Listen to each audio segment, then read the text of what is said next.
2020년 8월 9일 주일 설교입니다.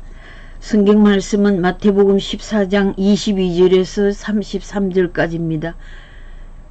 제목은 주여 나를 구원하소서, 주여 나를 구원하소서입니다.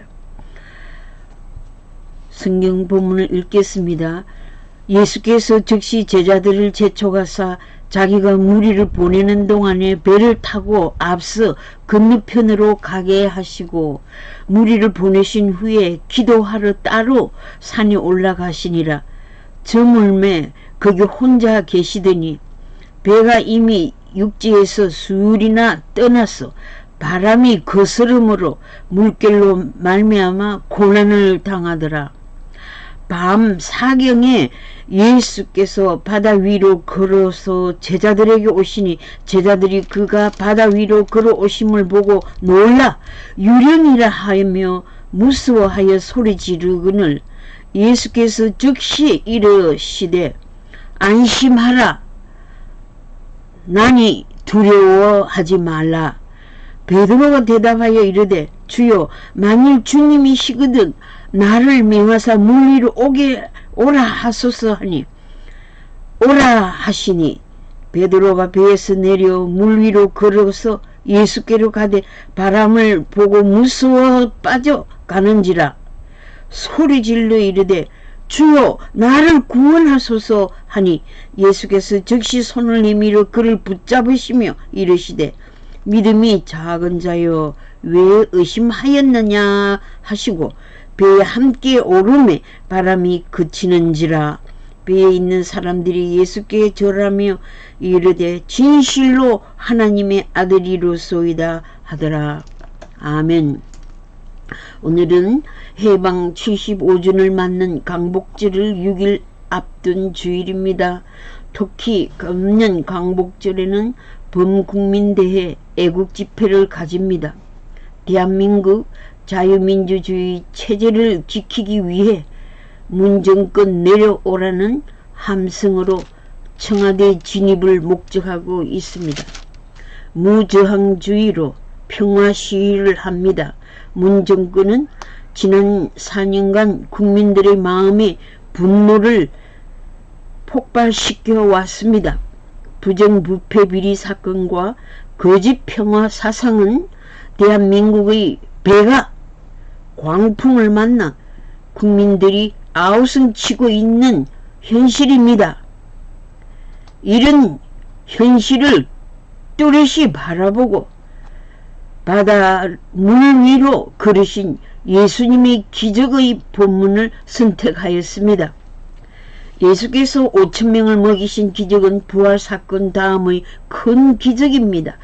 사복음서 모두에 기록되어 있습니다.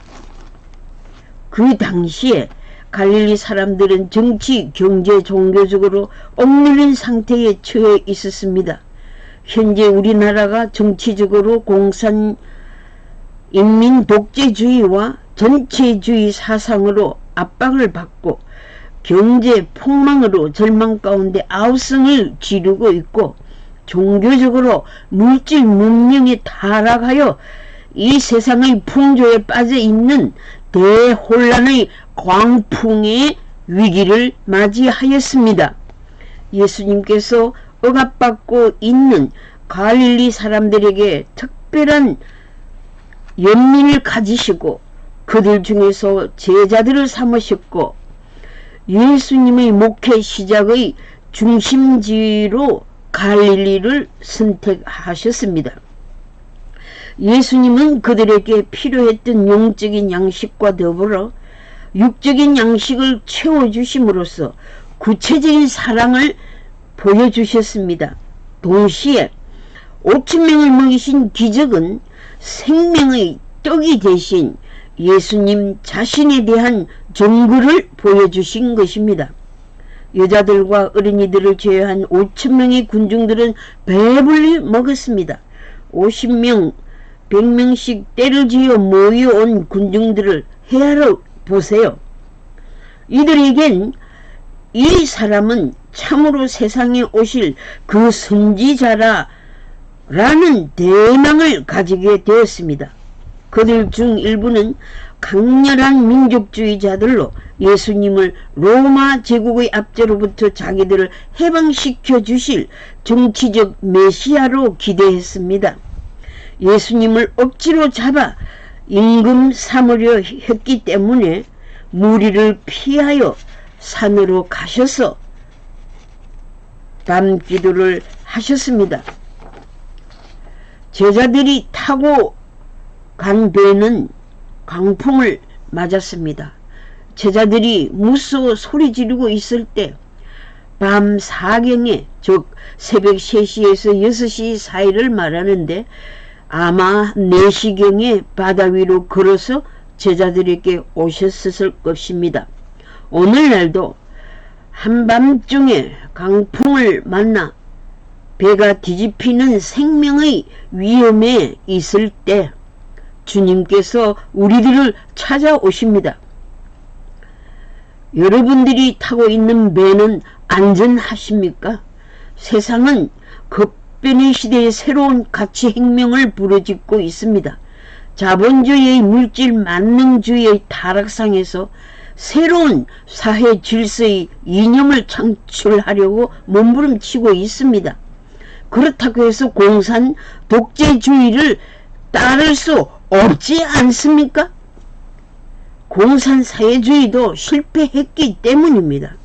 전체주의도 인류를 행복의 길이 아니라 자유를 박탈하고 인권을 탄압하는 권력장악주의, 파시즘으로 가기 때문에 자유시장 경제제도를 따르면서 빈익부, 부익부와 양육, 강식과 적자 생존의 폐단을 막는 평화주의와 인류 공영을 꿈꾸며 문명을 발전시켜 오고 있습니다.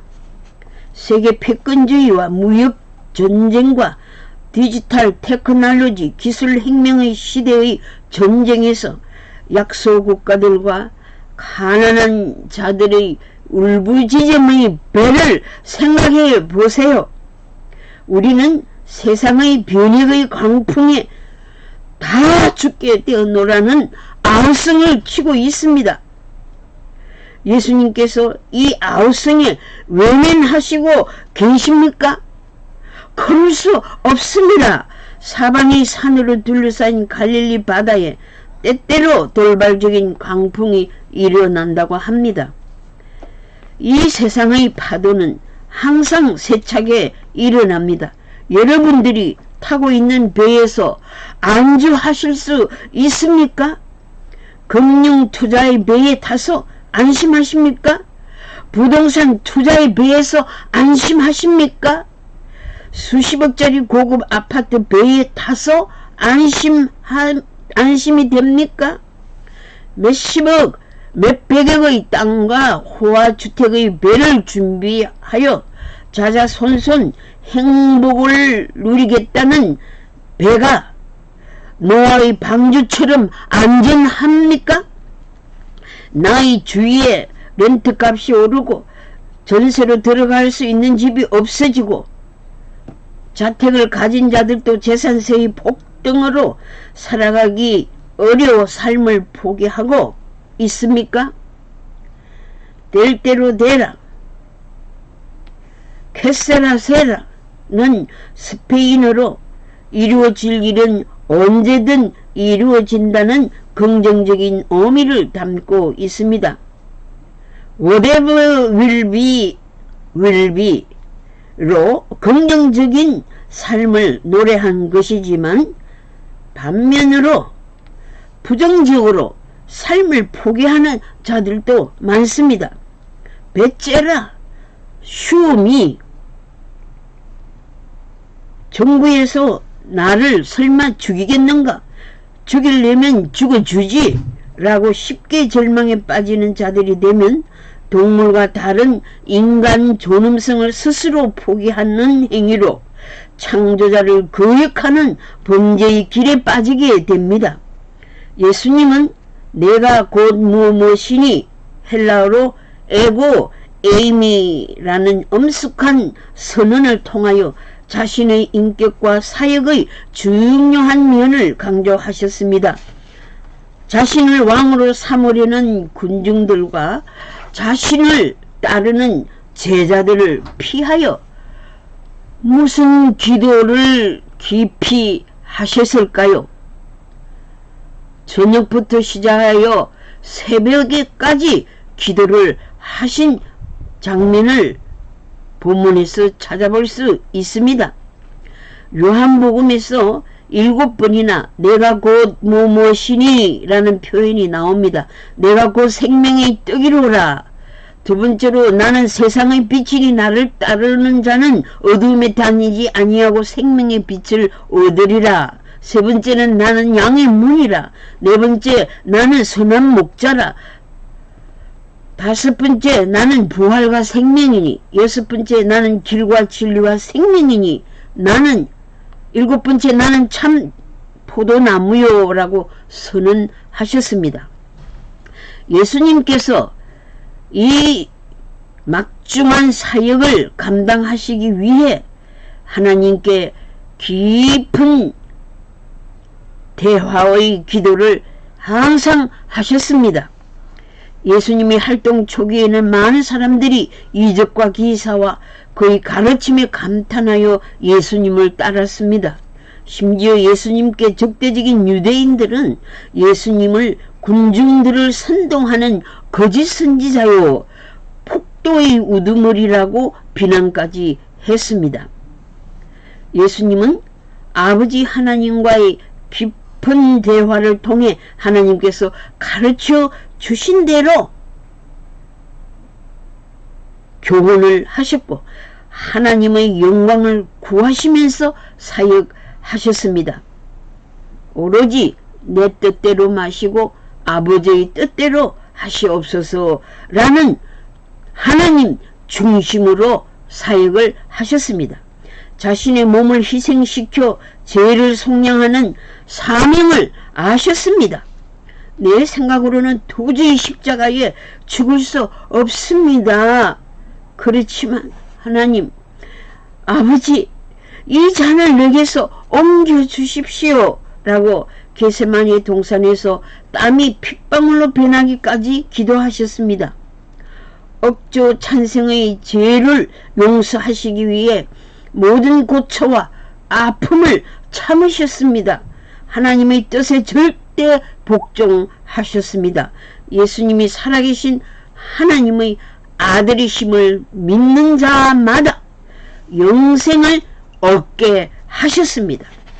예수님의 대속적인 죽음을 인정하는 믿음을 가진 자는 율법의 행위가 아니라 믿음으로 말미암아 구원을 받게 되는 것입니다. 게네사렛 땅을 향하여 배를 타고 가는 제자들에게 바람이 거슬림으로 큰 물결이 일어났음과 같이 세상에 요도와 같은 광풍을 대비하는 믿음을 가집시다. 바람과 물결을 바라보면 무서워질 수밖에 없는 연약한 인생입니다. 바람과 바다를 잠잠케 하시는 기적을 행하시는 주님을 바라봅시다. 나라를 위해 기도하며 절하기도 하며 금식기도 하며 죄를 자복하고 통회하며 하나님의 축복을 사모하는 그리스도인이 많습니다. 결사적인 기도로 울부짖는 하나님의 백성들아, 홍수가 범람하여 희생된 자를 보신 여러분, 노아의 홍수로 멸망받은 하나님의 심판이 두렵지 않습니까? 홍수로 전 인류를 심판하신 이유가 무엇입니까? 죄악이 온 땅에 가득했기 때문이 아니었습니까? 죄의 결과로 심판이요, 죽음인데 왜 죄를 짓는 것을 심각하게 생각하지 않고 두려워하지 않습니까?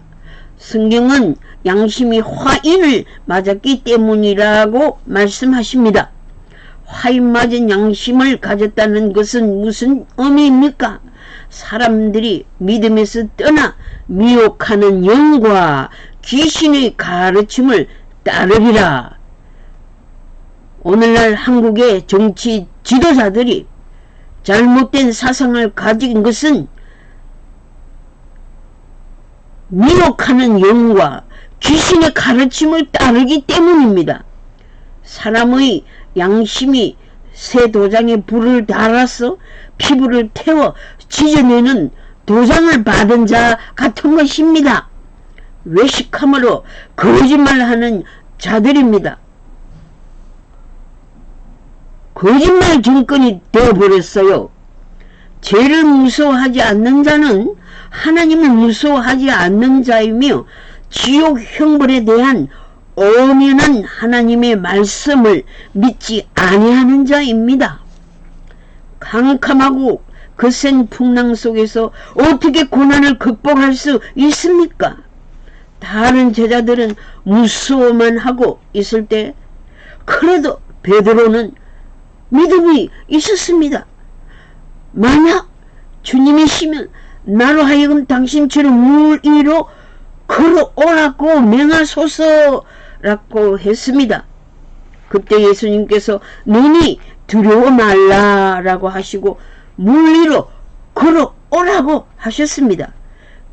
큰 믿음의 소유자 베드로가 자기도 예수님처럼 물 위로 걸어갈 수 있다는 믿음을 가졌지요. 그러나 강풍에 놀라고 두렵고 떨리는 중에 내가 물속에 빠져 죽게 되었구나 라는 의심이 생겼던 것입니다. 신자들이 주님의 능력을 믿고 나아갈 때 인간의 힘으로 애써 볼 만한 일은 다 해봅니다. 그러다가 일이 잘 안되면 낙심하고 의심에 빠지기 쉽습니다. 인간의 한계선에 도착될 때 살려주십시오 라고 소리치게 됩니다. 나를 구원하소서 라고 부르짖을 때 주님께서 오셔서 베드로의 손을 붙잡아 주셨습니다. 믿음이 적은 우리들이 베드로처럼 바람을 보고 무서워하지 않을 자가 있습니까? 십자가의 모진 고초를 당하신 주님은 우리의 연약함을 친히 아시고 여러분들의 문제에 개입하십니다. 우리 손을 잡아주시면서 내가 너와 함께 하고 있으니 두려워 말라 라고 하십니다.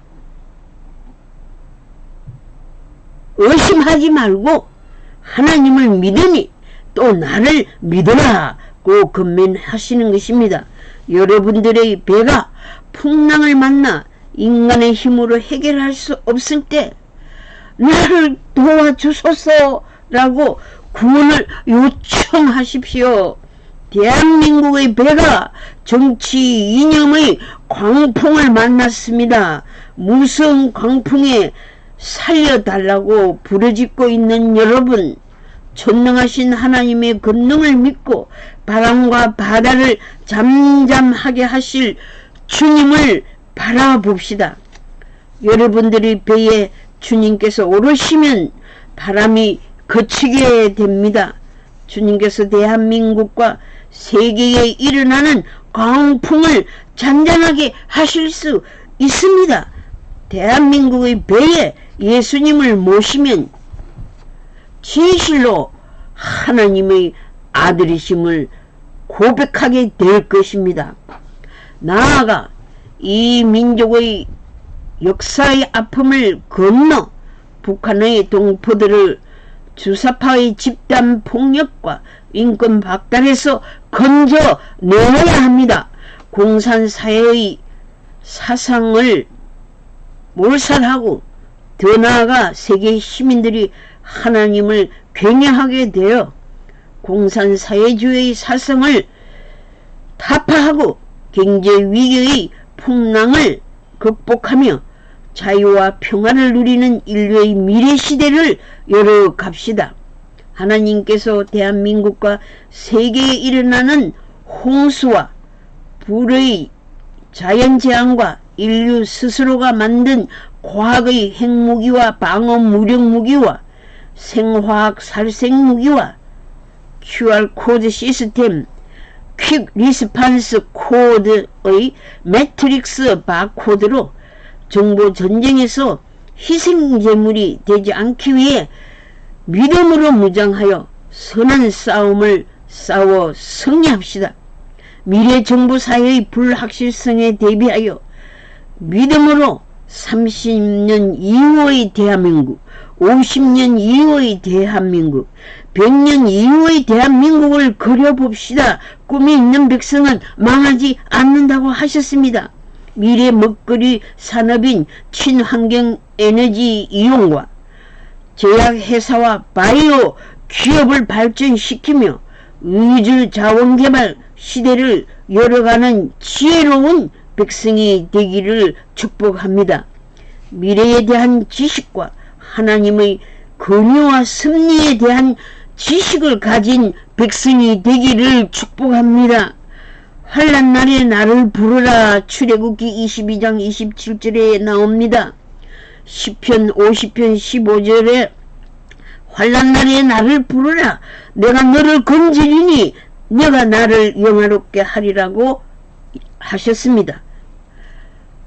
더욱이 느헤미야 9장 27절에는 죄악으로 말미암아 환난을 당할 때도, 대한민국이 죄악으로 말미암아 광풍을 만나고 있을 때도 주께 부르짖으면 하늘에서 들으시고 긍휼을 바라사 구원해 주신다고 약속하셨습니다. 믿음은 하나님을 바라봅니다. 믿음은 무한한 가능성을 봅니다. 믿음은 미래를 보고 전진합니다. 믿음은 참 자유를 누리게 합니다. 갈라디아 5장 1절에 그리스도께서 우리를 자유케 하려고 자유를 주셨으니 그러므로 굳세게 서서 다시는 종의 멍에를 매지 말라고 하셨습니다. 일제의 압박에서 해방된 민족이 죄의 사슬에서 해방을 받아야 합니다. 그런 사람이 참 자유를 누릴 수가 있는 것입니다. 진리를 알아야 자유를 누립니다. 진리를 거스러 진리를 거역하면 자유를 누릴 수 없습니다. 하나님의 영이 여러분들이 마음에 거하실 때 자유를 누리게 됩니다. 인간은 하나님의 은혜 아래에 있을 때 참된 자유를 누립니다. 복음 통일 대한민국을 건설하여 북한의 백성들이 복음으로 자유를 누리게 되기를 사모합니다. 풍파 많은 이 세상에서 주님과 동행하셔서 참된 자유와 행복을 누리시기 바랍니다. 주님 다시 오실 때까지 믿음의 승리자가 되십시오. 아멘.